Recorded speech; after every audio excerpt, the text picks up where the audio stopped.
The following may contain offensive language, adult humor, and or content that some viewers may find offensive. The views and opinions expressed by any one speaker does not explicitly or necessarily reflect or represent those of Mark Radulich or W2M Network.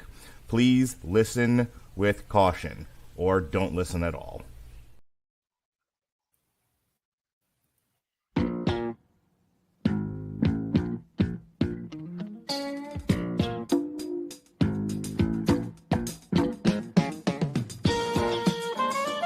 Welcome to On Trial, starring Mark Radulich, also starring Sean Comer. Hope you're ready, Hollywood, because you're on trial.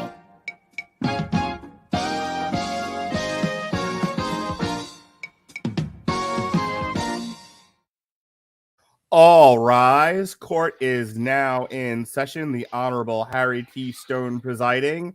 This is On Trial, and I am your prosecuting attorney, I guess? No, not really sure what I am tonight because, well, first, I am, of course, the mandated reporter, and frankly, I'm mortified. That much I can admit to. Mr. Mark Radulich, and over there, I pointed the right direction, is the one and only, he fixed his microphone, Billy Ho, the protocol son, white man, Jason Teasley. How do you do, sir? Doing good, man. Doing good. Glad to be back. To discuss probably one of my favorite 90s movies. And I'm glad you made it to this one, because like we've had a couple of like things on the schedule and then like you ducked out or whatever. Yeah, the new work schedule is crazy. I'm with drive time and everything, I'm working probably about 80 hours a week. So, and sometimes I'm traveling when we've got stuff scheduled. You were on Gran Turismo in a hotel room. I was gonna say you were on Gran Turismo from Parts Unknown, weren't you? Yeah, I was in a hotel room, audio only, but I did clean up the goatee. I got a haircut just for you for my magnificent return to being on camera. So I told you that I may end up shirtless by the end of the episode. So who knows? We keep promising the ladies a shirtless podcast, though we also keep getting reminded that if we do that, we'll get kicked off of YouTube. Leave it on. Stop it. All right. So for those of you who have been with the Radulich and Broadcasting Network a long time, you know that Sean and I, in the wake of the Long Road to Ruin, we started a new concept where we would talk over each other less because Sean would get irritated when I cut him off from his 20-minute to an hour-long monologues. We came up with On Trial. So it was kind of the Lincoln Douglas debate over the worthiness of a movie. And we had a lot of fun ones. We did Catwoman, Superman Returns, I think Wolverine Origins, or X-Men Origins Wolverine. We did Training Day. We did Zack and Miri Make a Porno. We did a whole bunch of these. And then he pitched an idea, which I thought was a fascinating one. He was like, let's do a civil court edition. And the very first time we did it, it was who should have won the Oscar that year? Forrest Gump or The Shawshank Redemption. And one of us, I defended the Forrest Gump winning it, and he defended the position that The Shawshank Redemption should have won it.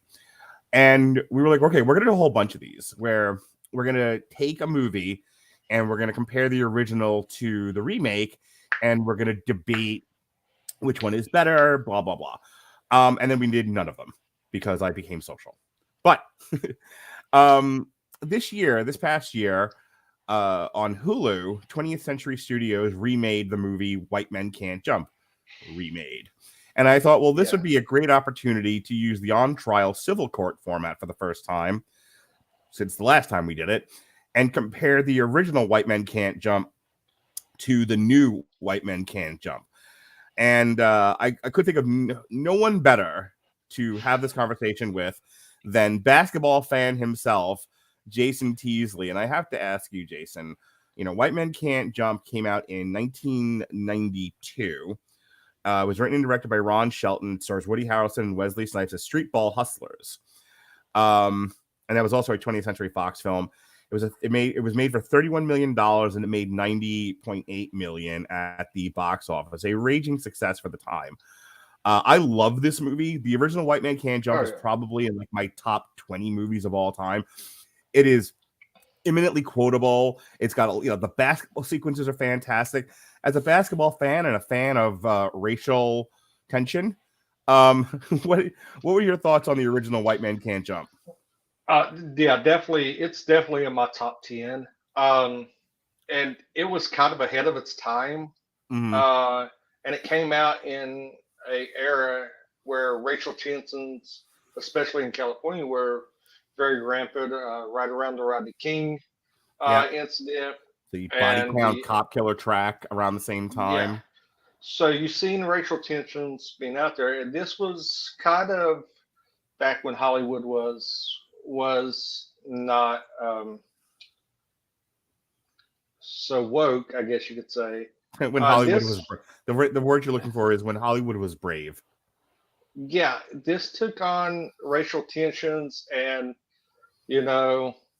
everything head on. I mean, because there's a lot of racial tension here, and it's not only black and white. You have the Puerto Ricans represented in Rosie Perez, which and it shows her being basically she was a stereotypical Puerto Rican female that you've seen in the movies in the 90s and everything, but they didn't like ham it up.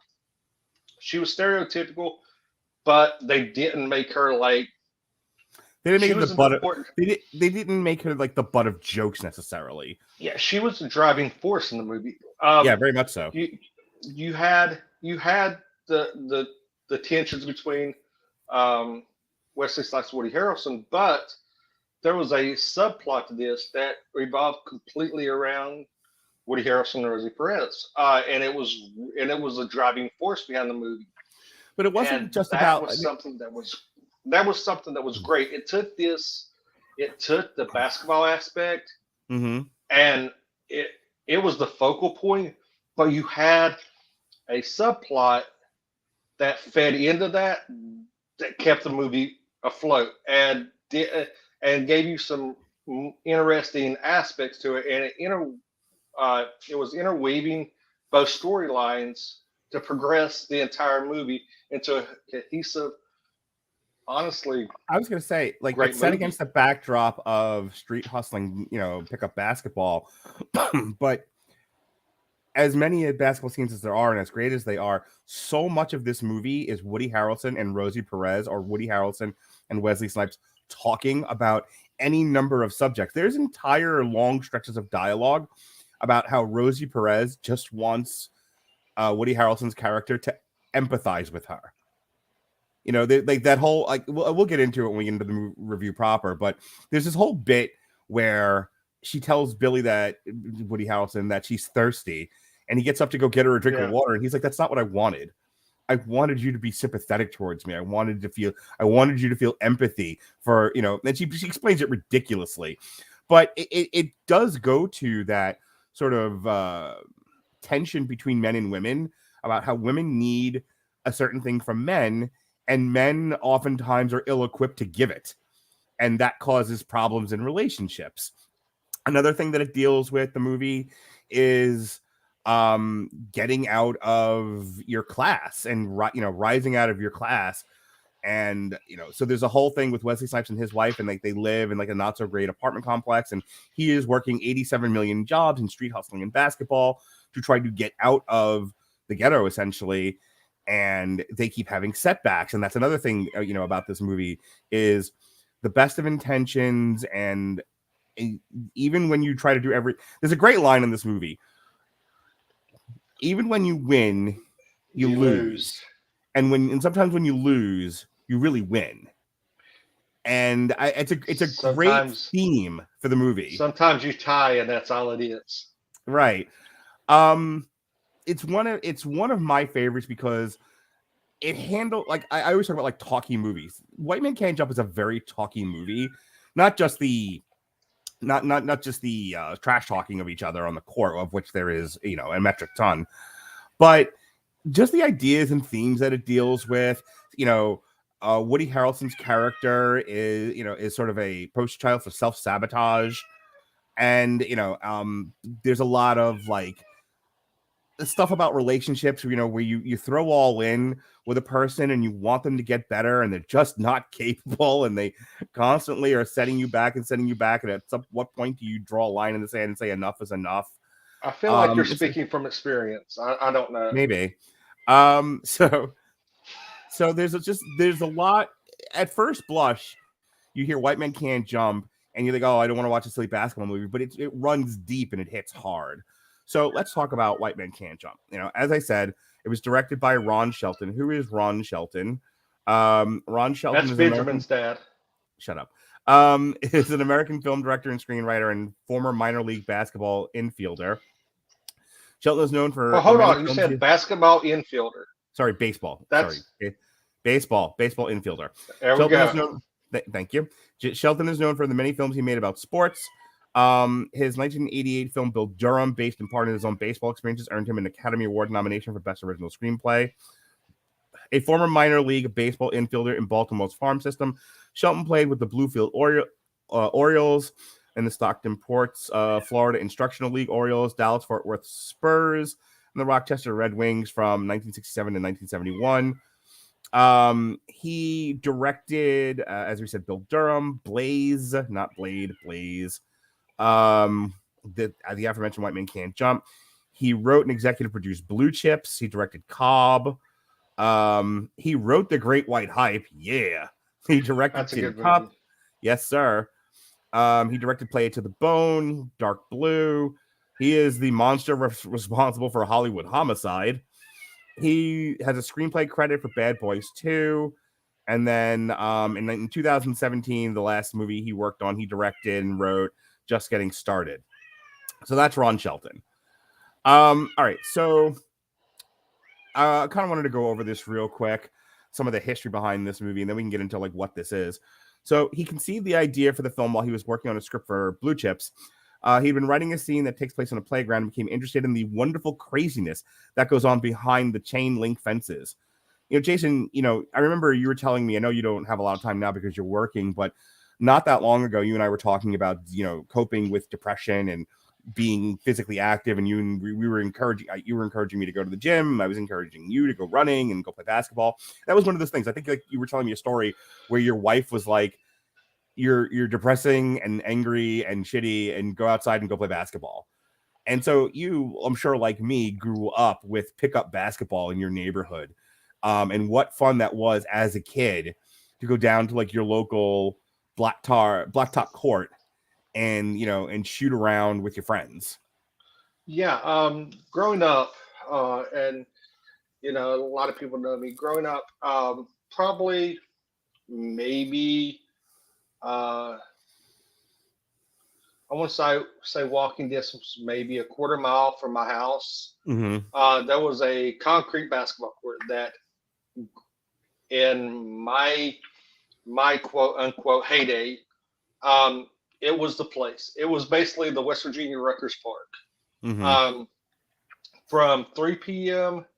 till it got dark, and then we would pull vehicles over behind and turn headlights on and play that way. Mm-hmm. There was 60, 70 people there at one time. If you lost, you went home, or you just stayed and shot the shit with people. Yeah. From about 5-6 years old up till 2015, I played on that court. Mm-hmm. So you're thinking 82, 83, 84-ish, all the way up to 2015. I mean, I grew up on that court. That's why my knees are as bad as they are now. And I was, when I got older, I was able to drive. I was playing basketball. Me and my daughter was actually talking about this. I played basketball 6 nights a week. 6 days a week, I was playing basketball.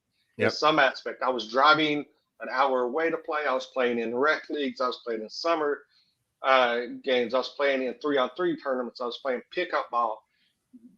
It was like anywhere there was a basketball game going on, you could find me. And it kind of hurt a lot of relationships I had when I was in my 20s. But it kept me sane. And then later on, getting older, I've had 7 knee surgeries. Um, I played all the way up till 2016. I was playing in, I got hooked up with a couple of older people that were more my speed. And we played at a local high school 2 days a week for about 3-4 hours. Couple high school kids, a little bit older. So you had anywhere from 18 to 45 that was playing pickup games. We'd have about 15, 18 people there. We just rotate in and out. Loser stayed up. Loser stayed, winner stayed up. And that kept me sane. Then when I moved to Huntington, that kind of went away. My knees kind of started going a little bit more. I didn't have the time that I could. I didn't know people where I'm in Huntington that had gyms till probably about a year and a half ago. I found a rec league. I started playing in a rec league and realized my body just can't hang anymore. And that's when I probably hit a very, very deep depression, because it's hard to realize the passion you have for something is still there, but you can't physically do it. Yeah, And I I've went been there. into and I went into a very deep depression, and my wife noticed it. My wife noticed when I went to play ball, she could tell my moods. Mhm.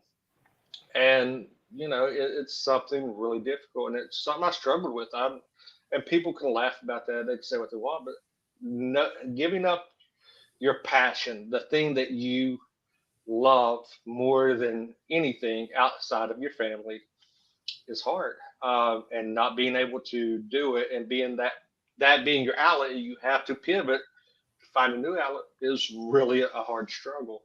And I still struggle with it. There's times that I see people playing pickup ball, and I want to stop, and I'm like, I can't. It isn't possible. So this movie spoke to me because of my love for the game, but also everything that it came to me in a very good time in my life. I was ninth grade. So I was right in that really good trash talking. I was playing junior high basketball. Um, pickup games were nothing but trash talking. Some of the best lines that you heard on the courts came from this movie.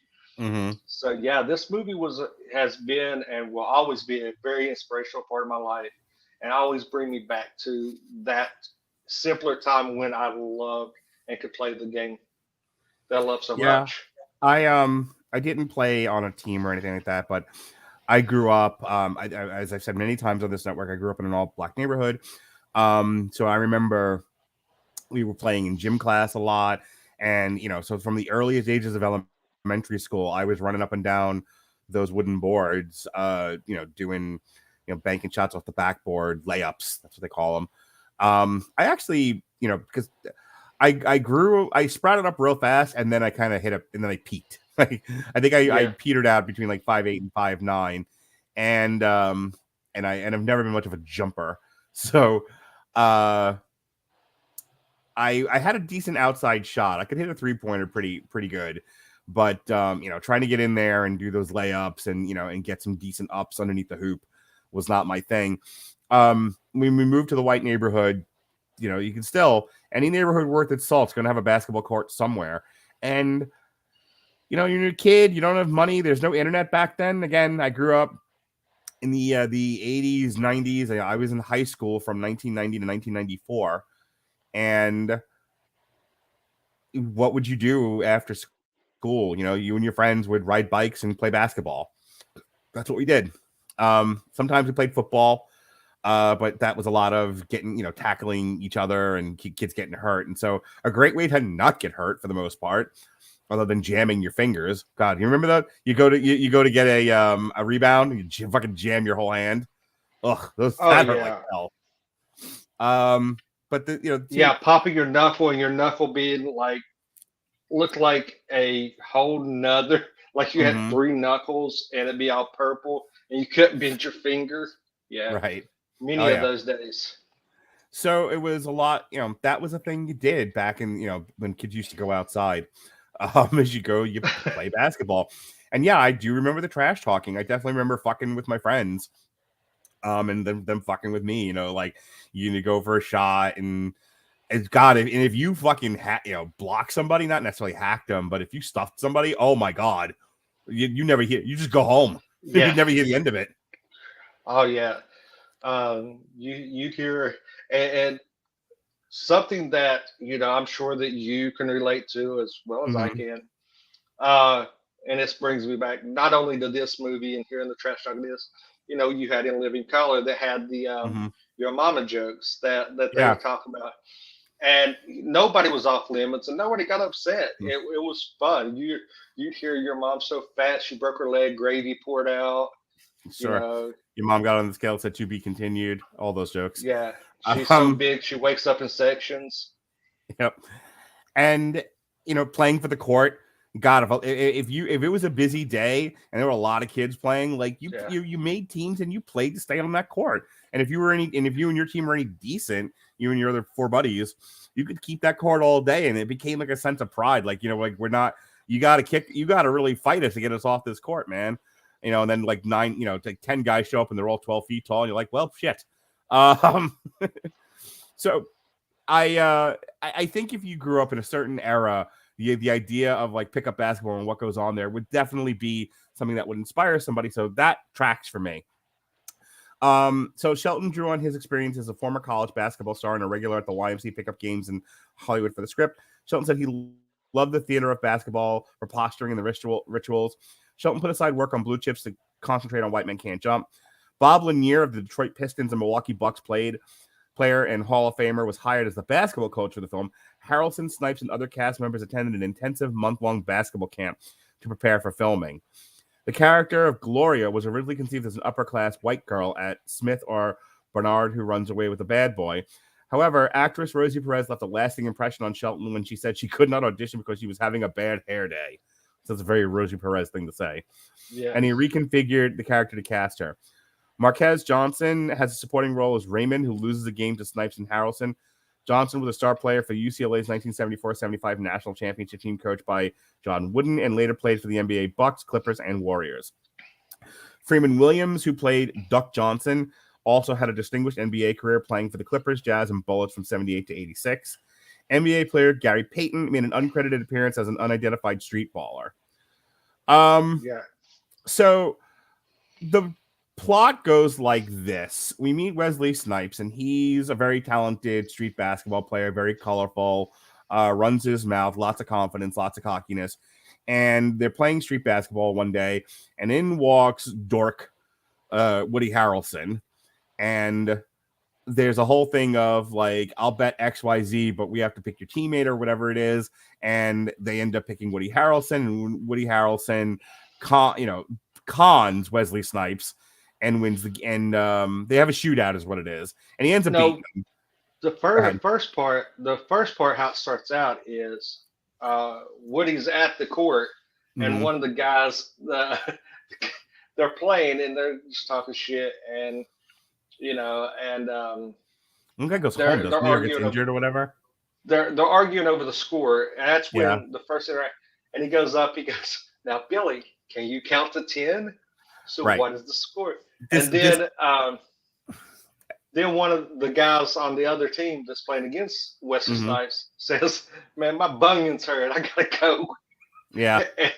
And they was like, "We just need somebody to stand out here." And then they pick up, and Woody Harrelson gets out there and he starts doing like all these calisthenics and like they start calling him Jayden Fonda. The point is, he makes it look like he's gonna suck, and the team ends up beating Wesley Snipes' team. So then they end up in a shootout, and Wesley Snipes gets in his head, and he wins the shootout. So Wesley Snipes then comes back to his apartment, and we find out that the reason why Woody Harrelson is doing this is he bought a car from the mob. The car, something happened with the car. He ends up owing the mob money now, and they are on the run trying to make money to pay the mob back.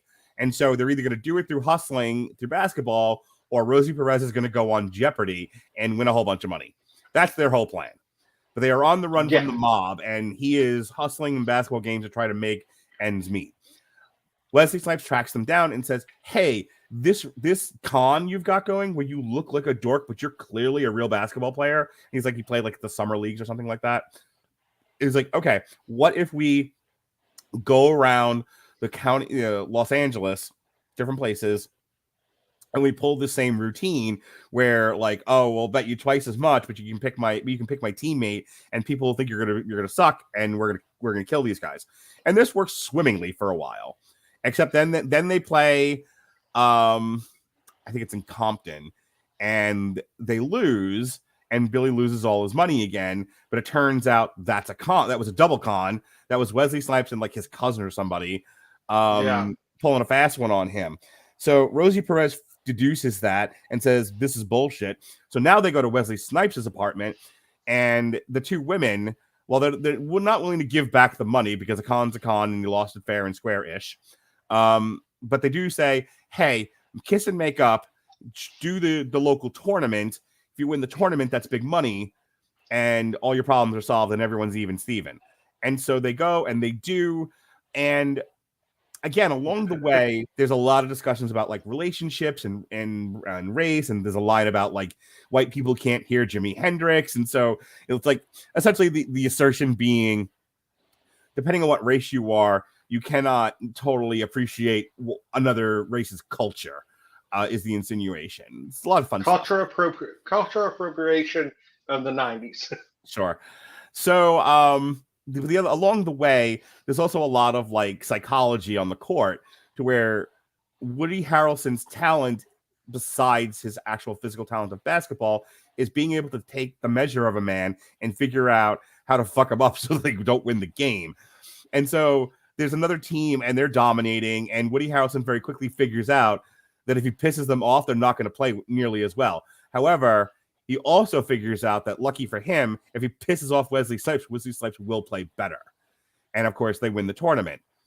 And so all is well. And they're going home, and there's a conversation about whether or not Woody Harrelson can dunk a basketball. And all Woody Harrelson had to do was go to the police.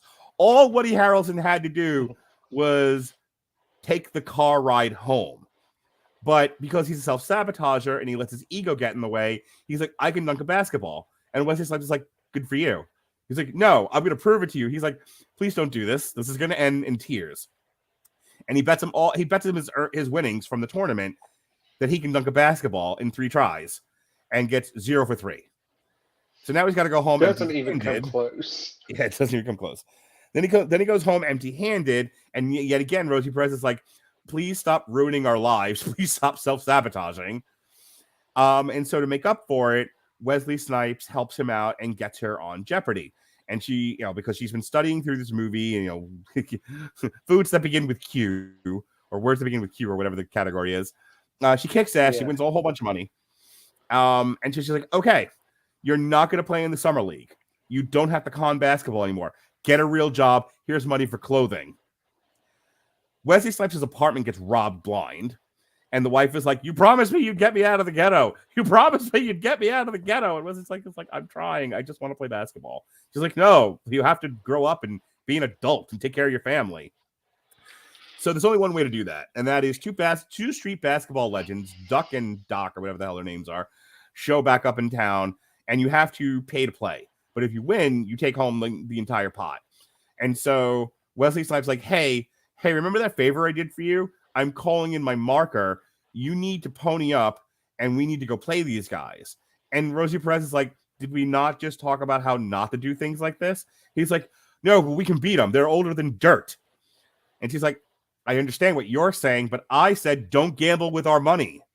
Like, we need to move on. We need to grow up. We need to be adults here. We need to ascend. And he's like, I hear what you're saying, but lizard brain. And so he fucks off, and him and Wesley Snipes take on the two legends. They beat him, but at that point, Rosie Perez is like, I'm done with you. And she just ghosts him and deserts him. And at the very end, so having won the tournament and won the money and paid back the Stuckey brothers and, being able to move forward with his life, but his woman has left him. And that is when they utter the line, sometimes when you win, you really lose. And sometimes when you lose, you really win. And sometimes you tie. and that is the original White Men Can't Jump. Jason, I fucking love this movie. I rewatched it over the weekend. And aside from the fact that Woody Harrelson and Wesley Snipes have great chemistry together, I think they went on to do other movies together. They they bounce off each other really, really well. The basketball sequences are excellently shot. And again, it's not just about this story about how are they going to win this money to pay off the mob. It's laden with all of these different themes and discussions, and yeah, there's like racial stuff in it, but it's a lot of, I said on a podcast not that long ago that if everyone had their way, many of us wouldn't live with other people different from us, and that's not just limited to race. That's also limited to religion, in some cases, gender, sexuality, cultural tastes. People like to fracture and compartmentalize. We're not as salad bowls or melting pot as we like to think we are. And there's a lot of in the year of our Lord 1992, when this movie comes out, there's a lot of tacit recognition of, hey, we're willing to live in the world with you, but we don't want to live around you. And there's we're not going to make life harder for you. We're not going to enact separate but equal laws, but we don't particularly care for you either. And we kind of want to just keep everybody away from each other. And White Men Can't Jump, I thought, dealt with that in a very interesting way, because I think it does speak to the everyday experience of people having prejudices, having attitudes towards people different from themselves, but knowing they have to live in this world with them and just sort of having to navigate that in a way that sometimes, makes people bump up against each other and causes brushes of tension. Yeah, and it deals with, like you said, it deals with not only the relationships racially. You look at it as the fish out of water, Woody Harrelson being an outsider that just can't get out of his own damn way, which I can relate to. Self-sabotaging is one of my downfalls. To the relationship between him and Rosie Perez, because they've got a great dynamic together, and they work well together. They got great chemistry. And she, like I said, you don't really realize it, but she's a driving part of the movie, because she's trying to get Woody Harrelson to grow up, be more responsible, be an adult, and he keeps self-sabotaging him, which impacts her as they are a couple and they're in this together. And like you said, the chemistry of Woody Harrelson and Wesley Snipes in this movie is unreal. Something we don't get to see in the remake, but we'll touch on that later. But yeah, it feels like it was legitimately two friends got together to make this movie. Yeah, very much so. And there's you rarely see that now, that you see people you just see that it's just two actors making a movie together that's having fun. Another dynamic that is the Kevin Hart Rock relationship. They're having fun making movies, and that's something that you see come off in this movie, and it's just, and it's a fun movie to watch. I introduced my daughter to it. She enjoyed it, surprisingly, which really shocked me, because it was kind of out of her wheelhouse. What did she think of Rosie Perez's side boob? She did not pay attention to that. Okay. There's a lot of Rosie Perez side boob in this movie. Yeah, she was not looking at Rosie Perez's side boob like me and you would naturally notice. Yes, but sir. Yeah, it's a movie that I've got a 16-year-old daughter, and it spoke to her, and she enjoyed it, which is really weird, because this movie came out before she was even born. And that's something that relates to a good movie. It stands the test of time, which I think this does. Mm-hmm. Anything else about this movie before we move on to the remake? Yes.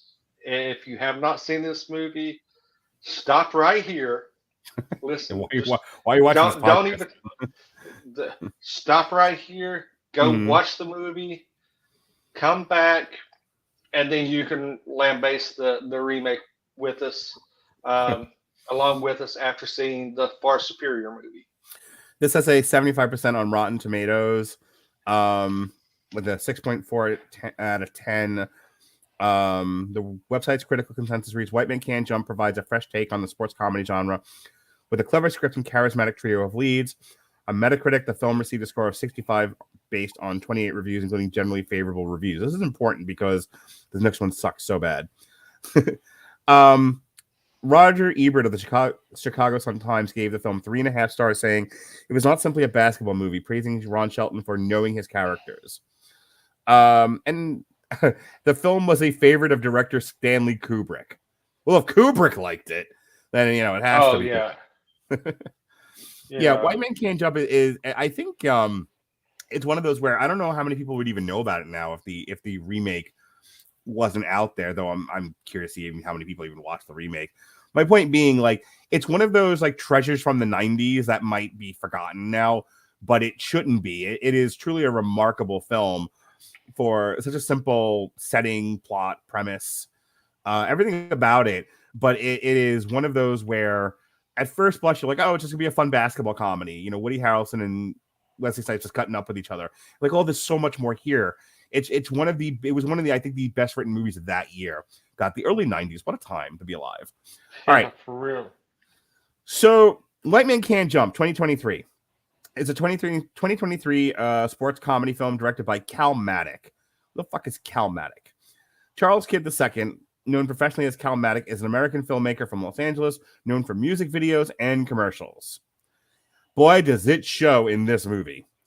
Yes. It was written by Kenya Barris and Doug Hall from a story they co-wrote with Ron Shelton. It's a remake of the 92 film. It stars Sinqua Walls. Sinqua Walls is an American actor known for appearing in Friday Night Lights, The Secret Life of the American Teenager, and American Soul. And Jack Harlow. Jack Harlow is an American rapper, singer, and actor. He has received several awards, including a Billboard Music Award with nominations for 6 Grammy Awards. His career started in 2015 with the release of several EPs and mixtapes before he was signed to Don Cannon and DJ Drama's record label Generation Now. In 2018, an imprint of Atlantic Records. This is his first film that he's done, though he's in something called The Instigators, which is coming out, whatever. All right, so that's Jack Harlow. Anyway. Nobody cares. In his acting debut in the lead roles alongside Teyana Taylor, Laura Harrier, Vince Staples, Myles Bullock, and Lance Reddick in one of his final film performances, poor bastard, before his death in 2023. It was released on May 19th on Hulu and received generally negative reviews from critics. The film has an accompanying soundtrack. So this is, I don't even know what to fucking say here. This is White Man Can't Jump in name only, because while the first one again dealt with somebody who was down on his luck and scrambling to, to try to pay off the mob, this movie more deals with, what is his name again? Sinqua Walls trying to redeem himself after what was supposed to be a promising basketball career slips away from him before it even gets started. And the Jack Harlow character is kind of a ne'er-do-well and in a bit of a hustler himself, but essentially he's a guy who wants to play pro basketball but can't because his knee is injured, and so he finds out about stem cells and he decides that he's going to try to hustle money to have a stem cell procedure so that he can repair his knee and play professional basketball. And his girlfriend's like, but no, basketball's been bad to you. Grow up and get a real job. And then you have Sinqua Walls, who, again, because of his anger and frustration, low frustration tolerance, and general moodiness, ends up losing his basketball career before it even begins. And this story is about him trying to find himself, find inner peace, and resume his basketball career and live up to his potential. That's this whole movie. And if you're like, wow, none of that sounds like the original and it all sounds like it stinks, you're not wrong. This movie is terrible. Yeah, he is the #1 prospect coming out of high school. And he can't handle pressure. It's revealed He can't handle pressure. He's having a bad game. Fans are on him, and then he proceeds to go into the fans and beat a white kid. And they point out, make sure that you know that it's a white kid because the camera lingers on him for a good 15, 20 seconds after he gets the crap beat out of him in the stands. It's just one of those things like, why are you doing this? And he wants to redeem himself. It's a redemption story. Harlow has really nothing to do in this movie, like at all. He's addicted to painkillers. I was saying he's the muse through which Sinqua Walls' character learns enlightenment and coping skills to deal with his frustration and anger. That's his whole role in the movie. Yeah, he was a prodigy. I think that they said that he was a prodigy, and he blew his knee out. So now he's just basically. Nope, we lost Jason. Instructor, like a personal coach and trainer, and then it's like their first interaction is like so forced. You're like, I mean, it's so cringe, as the kids say today, and it's like, and he's this like guru, like health guru. That he's trying to like sell these drinks. Okay. So again, Woody Harrelson and Wesley Snipes are very much products of their environment in the 90s. Jack Harlow is very much supposed to be like what is happening now in culture. So again, we see Hollywood kind of going around a table and asking a bunch of writers and consultants to make a list of things that are popular right this very moment. Nothing that will stand the test of time, mind you. Just what's popular right now in our completely disposable popular culture. Write down a list of those things, and that's his whole character. It's ridiculous. Oh, yeah. And like he's like this health nut. He's trying to, and he's like they try to make him a con artist that he's not, and he can't pull off. Mm-hmm. And so it's like, okay, why are you existing? And then it comes that, the one guy thinks he's too good to play in local tournaments, and his friends are like, oh, we're running with this guy, and you need to, and like his wife is like doing a beauty salon out of her home because her dad, or his dad, is in the hospital. It's like a lot of forced of it. It sounds like very jumbled because nothing is seamless in this movie. So he decides that he's going to play. He hears about this it's $500,000 tournament, 4-on-4, $500,000 tournament. No, it's 3-on-3 tournament. I'm sorry, and like they're entering, and him and Harlow have this big blowout because they try to pull the hustle and they lose all the money. It's like there's no heart to this movie at all. There's no driving force. I want to read this from the critical. I got to read this from the critical response because I think this sums it up perfectly. Wendy Ide of The Observer gave this film 3 out of 5 stars, writing, "It's fine, but the abrasive edges of the original have been smoothed in favor of a safer, more generic template sports movie approach."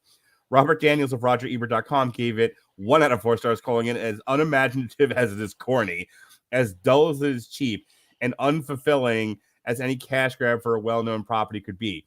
Meanwhile, it was the 5th most streamed film across all platforms in the U.S. during the week of May 21st and the 9th during the week of May 28th.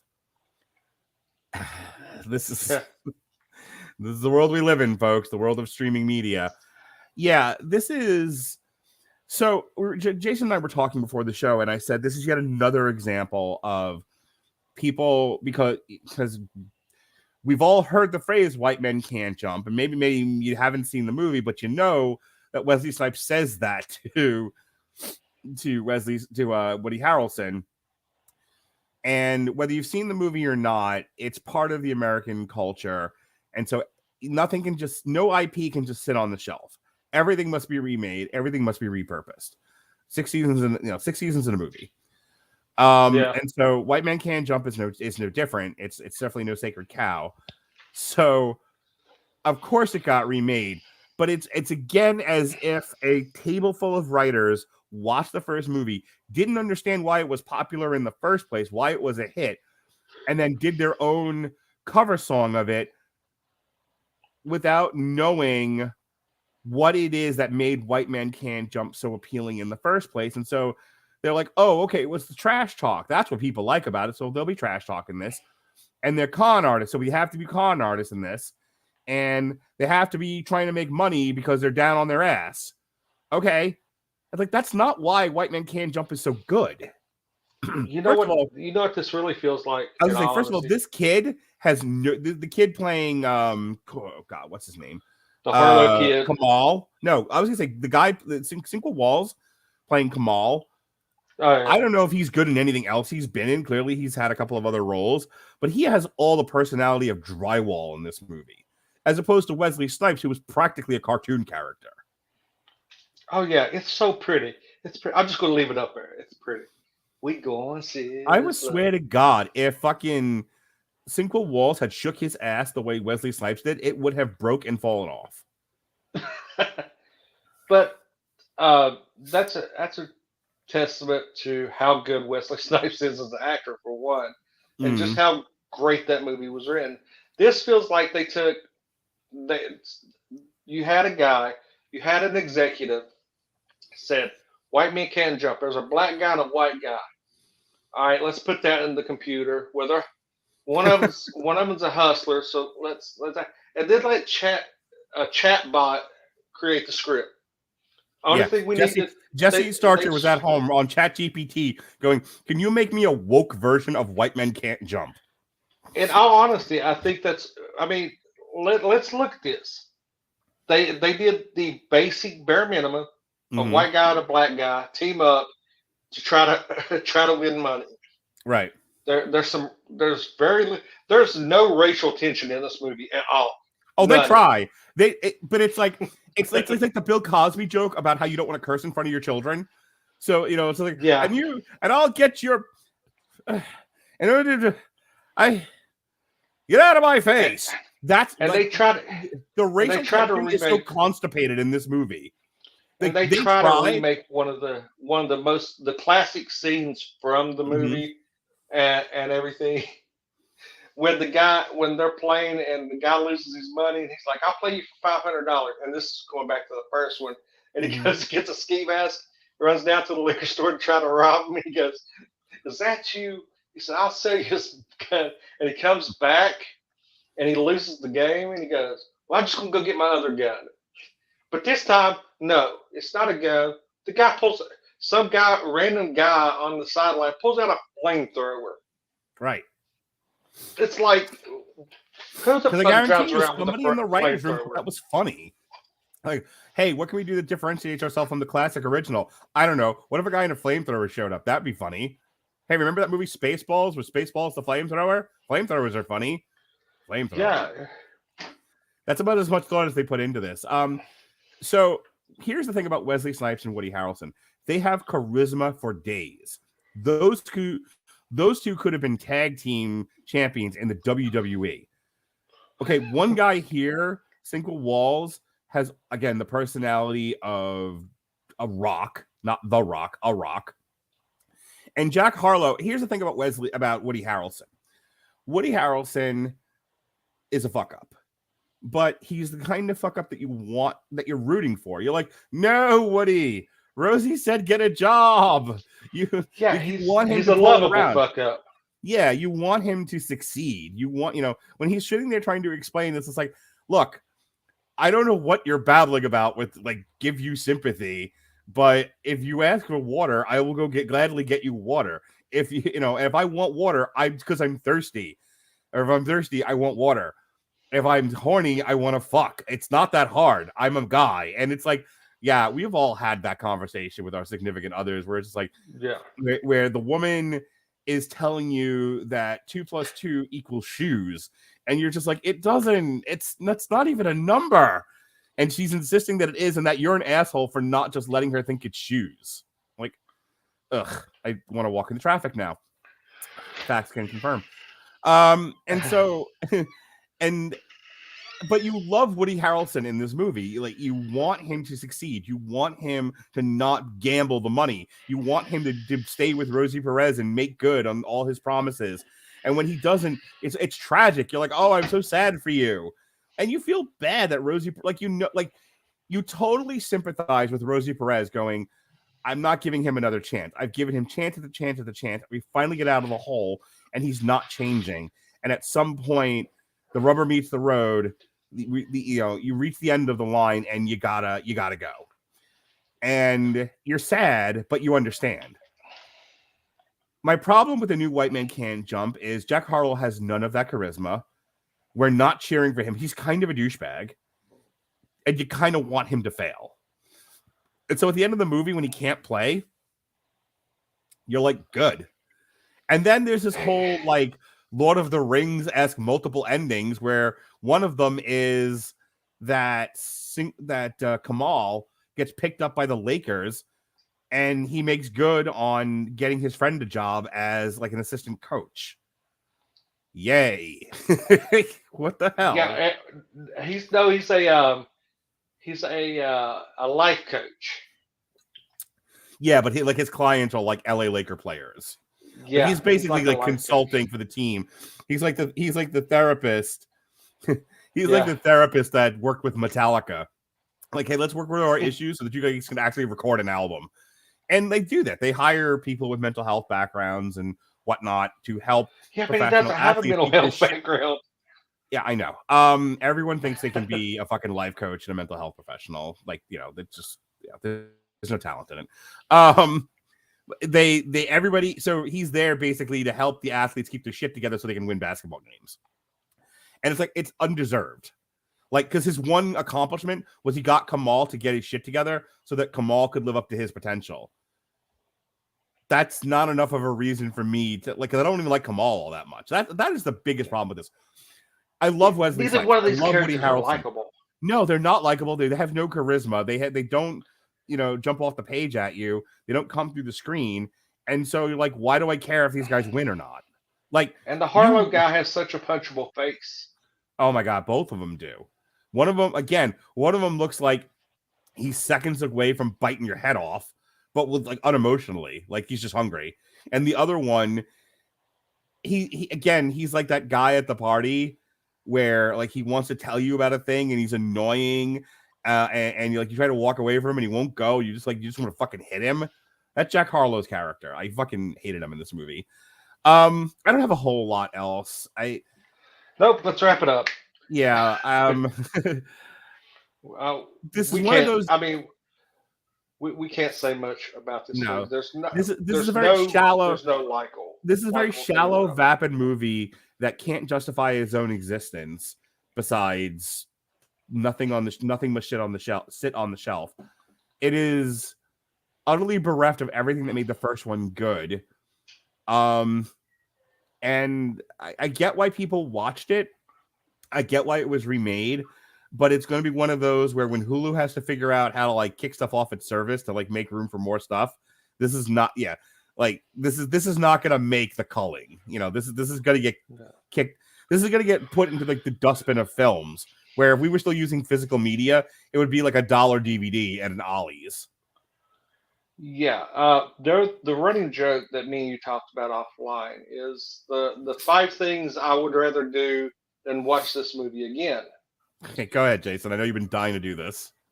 The first one is to wipe the ass of a bobcat with sandpaper inside a phone booth. Number 2, watch porn with my dead grandmother. We're just going to go with 2.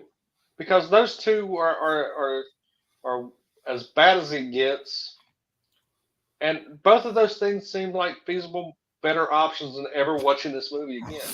But I will say this: there is one bright spot about this movie. I will give the movie credit on in the third act. One bright spot: the two black guys that play in the tournament with them in the third act are hilarious. Yeah. In the third act. Before that, they're copy paste, they're boring. In that third act, when they're at the tournament, they are spot on. They are absolutely. I had literally a few laugh out loud moments in that third act.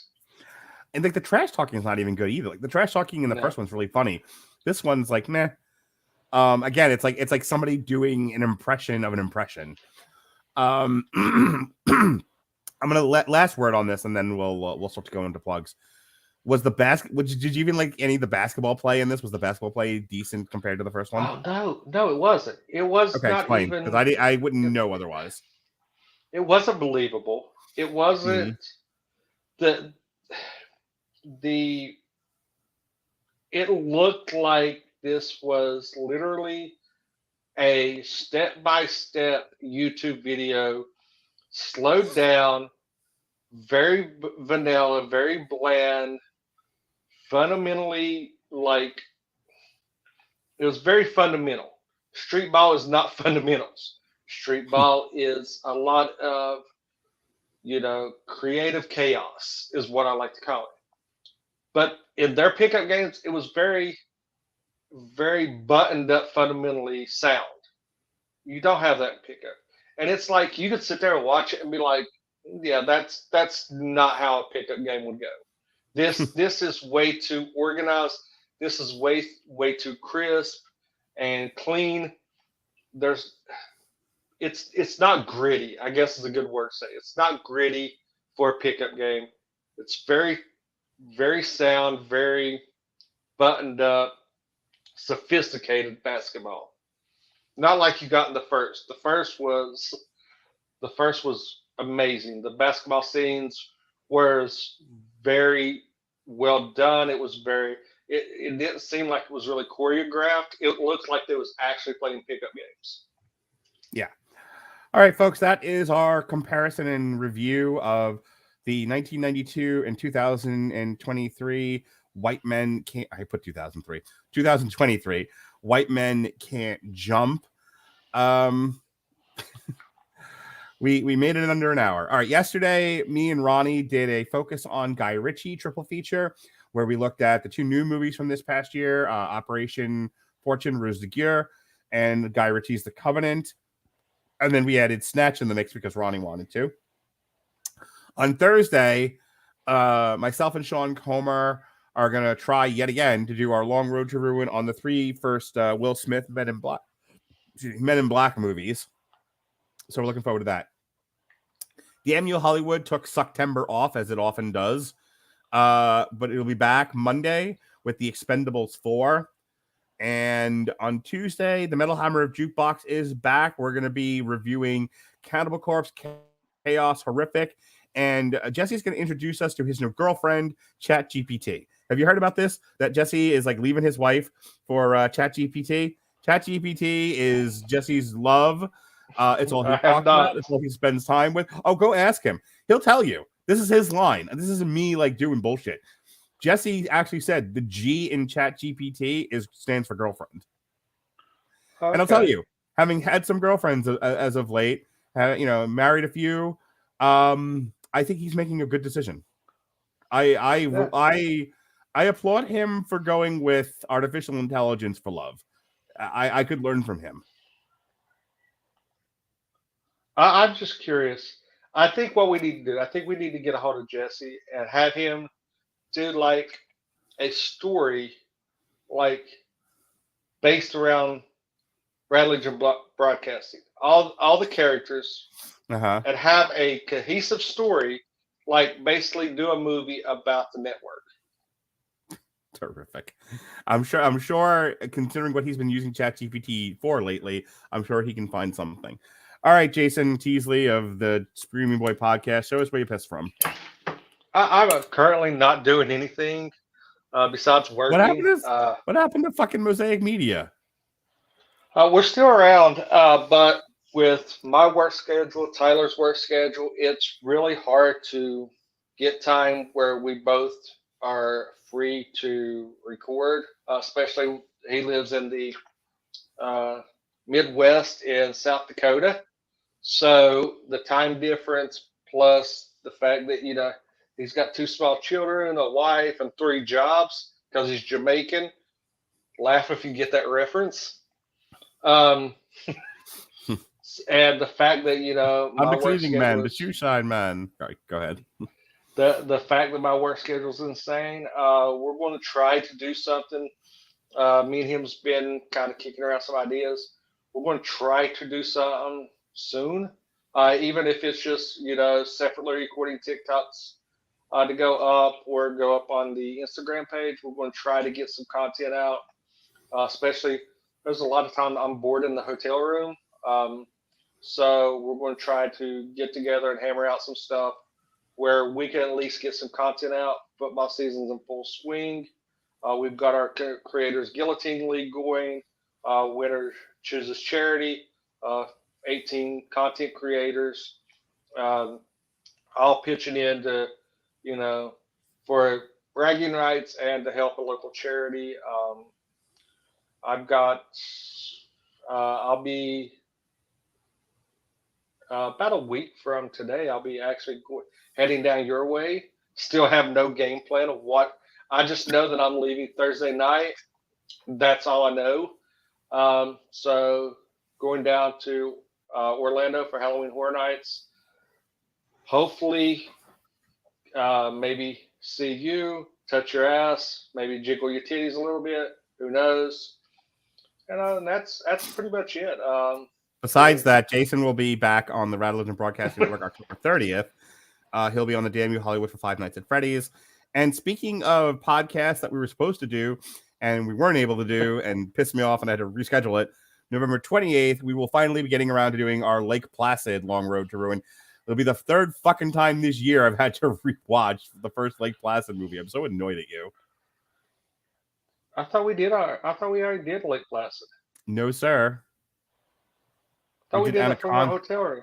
No, we did Anaconda. We have not done Lake Placid, I assure you. Are you sure? I think. Wait, now you got me wondering. Did we? Yeah. No. Yeah, it's on. I swear we done Lake Placid. Now, I swear we done. I swear to God, I gotta. Because we talked about Betty White. Yeah, and it wasn't John Schneider in one of them. Yeah. Why do I? Now you fucked me up. I'm taking time from the podcast to double check this. Lake Placid. Nope. I don't know when we talked about this then, but because I remember watching it, and I remember like, oh my God, John Schneider's in this. Maybe we talked about it though on a different podcast. I just happened to reference that. But no, I don't have a podcast uploaded of us talking Lake Placid, and I know we rescheduled it. I assure you, Jason. All right, folks. Okay. That is it. That is our review of White Man Can't Jump. This being a civil court edition, we normally declare a winner just because I feel like fucking with Sean. I say we get, we rule in favor of the original. And with that said, I gotta go blow my nose and possibly my brains out. For Jason Teasley, the Protocol Son, I'm Mark Radulich. Be well, be safe, and behave.